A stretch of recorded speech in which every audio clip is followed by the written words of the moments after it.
ವ್ಯಕ್ತಿಗಳನ್ನ ಯಾರು ಜೀವರಿದ್ದಾರಲ್ಲ ಜೀವರನ್ನ ಮಾತ್ರ ತೆಗೆದುಕೊಳ್ಳಬೇಕು, ಜೀವರಿಗೆ ಮಾತ್ರ ಜ್ಞಾನವನ್ನ ಕೊಡ್ತಾನೆ ಅಂತ ಅರ್ಥ. ಇಲ್ಲಿ ಇನ್ನೊಂದು ಜ್ಞಾನಪ್ರದಾಯ ಎಂಬುದರಿಂದ ಮತ್ತೊಂದನ್ನು ತೆಗೆದುಕೊಳ್ಳಬೇಕು ಅಂತ ಹೇಳ್ತಾರೆ. ಅಜ್ಞಾನಪ್ರದಾಯ ಇತ್ಯಪಿ ಗ್ರಾಹ್ಯಂ. ಶ್ರೀಮದಾಚಾರ್ಯರು ಜ್ಞಾನಪ್ರದಾಯ ಅಂತ ಹೇಳಿದ್ದಾರೆ. ಜ್ಞಾನವನ್ನ ದೇವರು ಎಲ್ಲ ಜೀವರಾಶಿಗಳಿಗೆ ಕೊಡ್ತಾನೆ ಅಂತ ಹೇಳಿ. ಅದರ ಜೊತೆಗೆ ಇನ್ನೊಂದು ಇಟ್ಕೊಳ್ಬೇಕು ಅಂದ್ರೆ ಅಜ್ಞಾನಪ್ರದಾಯ.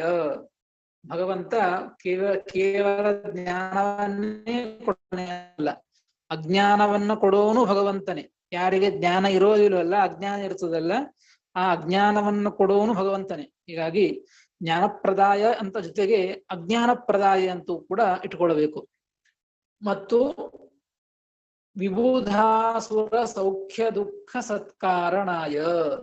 ಭಗವಂತ ಮತ್ತೇನ್ ಮಾಡ್ತಾನೆ ಅಂದ್ರೆ ನೋಡಿ, ಭಗವಂತನಿಗೆ ಒಂದು 8 ಅಷ್ಟೈಶ್ವರ್ಯ ಭಗವಂತನಿಗಿದೆ ಅಂತ ಹೇಳ್ತಾರೆ. ಏನ್ ಅಷ್ಟೈಶ್ವರ್ಯ ಅಂದ್ರೆ ಸೃಷ್ಟಿ, ಸ್ಥಿತಿ, ಲಯ, ನಿಯಮನ, ಅಜ್ಞಾನ, ಬಂಧ, ಮೋಕ್ಷ. ಸೃಷ್ಟಿಯನ್ನು ಕೊಡ್ತಾನೆ, ಸ್ಥಿತಿಯನ್ನು ಕೊಡ್ತಾನೆ, ಲಯವನ್ನು ಮಾಡ್ತಾನೆ, ಮತ್ತು ನಿಯತಿ, ನಿಯಮನ, ಜ್ಞಾನ, ಅಜ್ಞಾನ, ಬಂಧ, ಮೋಕ್ಷ. ಬಂಧವನ್ನು ಕೊಡುವವನು ಭಗವಂತನೇ, ಮೋಕ್ಷವನ್ನು ಕೊಡುವವನು ಭಗವಂತನೇ. ಈ 8 ಇವೆ ನೋಡಿ ಒಟ್ಟು. ಈ ಅಷ್ಟ ಐಶ್ವರ್ಯ ಭಗವಂತನಿಗೆ ಇವೆ, ಅಷ್ಟ ಗುಣಗಳು ಅಂತ ಹೇಳ್ತಾರೆ. ಹೀಗಾಗಿ ಜ್ಞಾನಪ್ರದಾಯ ಜೊತೆಗೆ ಅಜ್ಞಾನಪ್ರದಾಯ ಅಂದಿಟ್ಕೊಳ್ಬೇಕು. ಇನ್ನು ವಿಬುಧಾಸುರ ಸೌಖ್ಯ ದುಃಖ ಸತ್ಕಾರಣಾಯ. ಮತ್ತೇನ್ ಮಾಡ್ತಾನೆ ದೇವರು ಅಂದ್ರೆ ವಿಬುಧ ಪ್ರತ್ಯೇಕ ಇಟ್ಕೊಳ್ಬೇಕು ನೋಡಿ. ವಿಬುಧ ಅಂದ್ರೆ ಜ್ಞಾನಿಗಳು, ಜ್ಞಾನಿಗಳಿಗೆ ಸೌಖ್ಯವನ್ನು ಕೊಡ್ತಾನೆ, ಸುಖವನ್ನು ಕೊಡ್ತಾನೆ. ಅಸುರ ಶಬ್ದ ಇದೆ, ವಿಬುಧಾಸುರ ಅಂತಿದೆ. ಅಸುರ ಜನರಿಗೆ ಏನ್ ಮಾಡ್ತಾನೆ, ದುಃಖವನ್ನು ಕೊಡ್ತಾನೆ. ಜ್ಞಾನಿಗಳಿಗೆ ಸುಖವನ್ನು ಕೊಡ್ತಾನೆ, ಅಜ್ಞಾನಿಗಳಿಗೆ, ಅಸುರ ಜನರಿಗೆ ದುಃಖವನ್ನು ಕೊಡ್ತಾನೆ. ಅಂದ್ರೆ ಜ್ಞಾನಿಗಳಿಗೆ ಸುಖ, ಅಜ್ಞಾನಿಗಳಿಗೆ ದುಃಖ.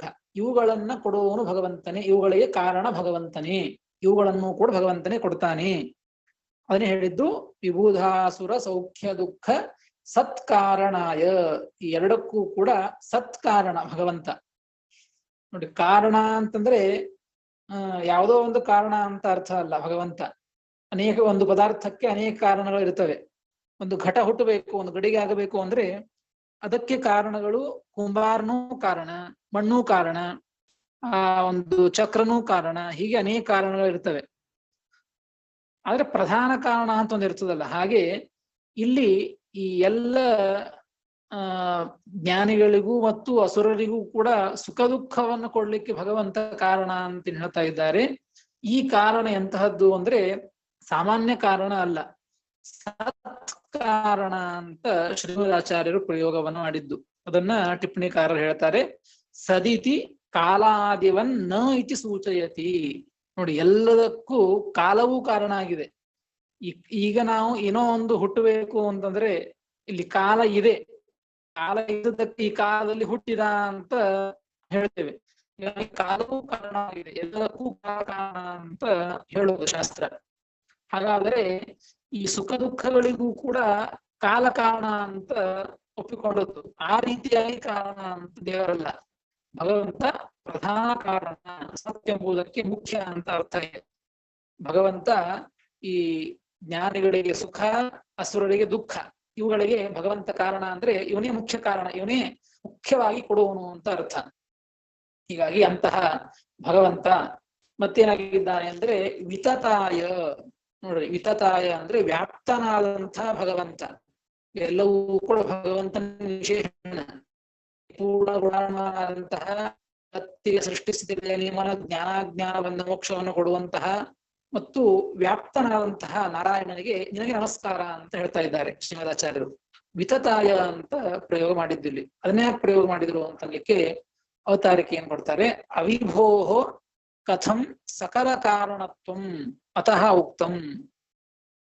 ಅಲ್ರಿ, ದೇವರು ನೋಡ್ರಿ, ದೇವರು ನಮಗೆ ಎಲ್ಲಾ ಕಡೆ ಕಾಣಿಸೋದಿಲ್ಲ, ಎಲ್ಲೋ ಒಂದ್ ಕಡೆ ದೇವರಿದ್ದಾನೆ.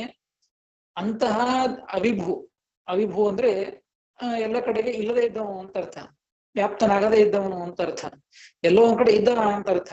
ಎಲ್ಲೋ ಒಂದ್ ಕಡೆ ಇದ್ದಂತಹ ಭಗವಂತ ಎಲ್ಲರ ಸುಖ ದುಃಖಗಳಿಗೆ ಕಾರಣ ಅಂತ ಹೇಳ್ತಾ ಇದ್ದೀರಲ್ಲ, ಅದ್ ಹೇಗೆ ಅಂತ ಪ್ರಶ್ನೆಯನ್ನು ಮಾಡಿಕೊಂಡು ಉತ್ತರವನ್ನು ಕೊಟ್ಟಿದ್ದು ಶ್ರೀಮದಾಚಾರ್ಯರು. ಹಾಗೆ ತಿಳಿದುಕೊಳ್ಳಬೇಡ್ರಿ, ಎಲ್ಲೋ ಒಂದು ಕಡೆ ಇದ್ದಾನೆ ಅಂತ ಅರ್ಥ ಅಲ್ಲ. ವಿತತಾಯ, ಭಗವಂತ ಹೇಗಿದ್ದಾನೆ ಅಂದ್ರೆ ವಿತತಾಯ, ವ್ಯಾಪ್ತನಾಗಿ ಇದ್ದಾನೆ ಭಗವಂತ, ವ್ಯಾಪ್ತನಾಗಿ ಇದ್ದಾನೆ. ಅದಕ್ಕಾಗಿ ವ್ಯಾಪ್ತನಾಗಿ ಇದ್ದು ಇಡೀ ಜಗತ್ತಿನ ಪ್ರತಿಯೊಂದರ ಸೃಷ್ಟಿಯನ್ನು ಕೂಡ, ಪ್ರತಿಯೊಂದರ ಸ್ಥಿತಿಯನ್ನ, ಪ್ರತಿಯೊಂದರ ಲಯವನ್ನ, ನಿಯಮನ, ಜ್ಞಾನ, ಅಜ್ಞಾನ, ಬಂಧ ಮೋಕ್ಷಗಳನ್ನ, ಸುಖ ದುಃಖಗಳನ್ನೆಲ್ಲವನ್ನು ಕೂಡ ಭಗವಂತನೇ ಕೊಡೋದು, ಭಗವಂತನೇ ಕಾರಣ ಆಗಿದ್ದು. ಯಾಕೆ ಅಂದ್ರೆ ವ್ಯಾಪ್ತನಾಗಿ ಇದ್ದಾನೆ ಭಗವಂತ. ಹಾಗಾಗಿ ಅಂತಹ ಒಂದು ಭಗವಂತನಿಗೆ ನಾರಾಯಣಾಯ ತೇ ನಮಃ ನಮಃ, ನಮೋ ನಮಃ, ನಿನಗೆ ನಮಸ್ಕಾರ ಅಂತ ಶ್ರೀಮದಾಚಾರ್ಯರು ಈ ಮಂಗಳಾಚರಣೆಯಿಂದ ಆ ಭಗವಂತನಿಗೆ, ಆ ಭಗವಂತನ ಎಲ್ಲ ಇನ್ನು ಹೇಳಿದಂತೆ ಸರ್ವಶಾಸ್ತ್ರಾರ್ಥ, ಎಲ್ಲ ಶಾಸ್ತ್ರಗಳ ಅರ್ಥನೇ ಇಷ್ಟು. ಭಗವಂತ ಗುಣಪರಿಪೂರ್ಣ, ಭಗವಂತ ಜಗತ್ತಿನ ಸೃಷ್ಟ್ಯಾದಿಗಳನ್ನ ಮಾಡುವವ, ಭಗವಂತ ಸರ್ವತ್ರ ವ್ಯಾಪ್ತ, ಭಗವಂತ ಸರ್ವೋತ್ತಮ, ಭಗವಂತ ದೋಷದೂರ. ಇಷ್ಟೆಲ್ಲವನ್ನು ಕೂಡ ಹೇಳೋದೇ ಶಾಸ್ತ್ರಗಳ ಒಂದು ಮುಖ್ಯ ಉದ್ದೇಶ, ಗುರಿ. ಅದೇ ಒಂದು ಶಾಸ್ತ್ರದ ಅರ್ಥವನ್ನೇ ಈ ಶ್ಲೋಕದಲ್ಲಿ ಶ್ರೀಮದಾಚಾರ್ಯರು ಮಂಗಳಾಚರಣೆಯನ್ನ ಮಾಡಿದ್ದಾರೆ. ಈ ರೀತಿ ಮಂಗಳಾಚರಣೆಯನ್ನ ಮಾಡಿ ಮತ್ತೆ ಮುಂದಿನ ವಿಚಾರಗಳನ್ನ ತಿಳಿಸಿಕೊಡ್ತಾರೆ. ಅದನ್ನ ಮತ್ತೆ ನಾಳೆ ತಿಳಿಯೋಣ ಅಂತ ಹೇಳ್ತೇನೆ. ಶ್ರೀಕೃಷ್ಣಾರ್ಪಣಮಸ್ತು. ಹರೇ ನಮಃ.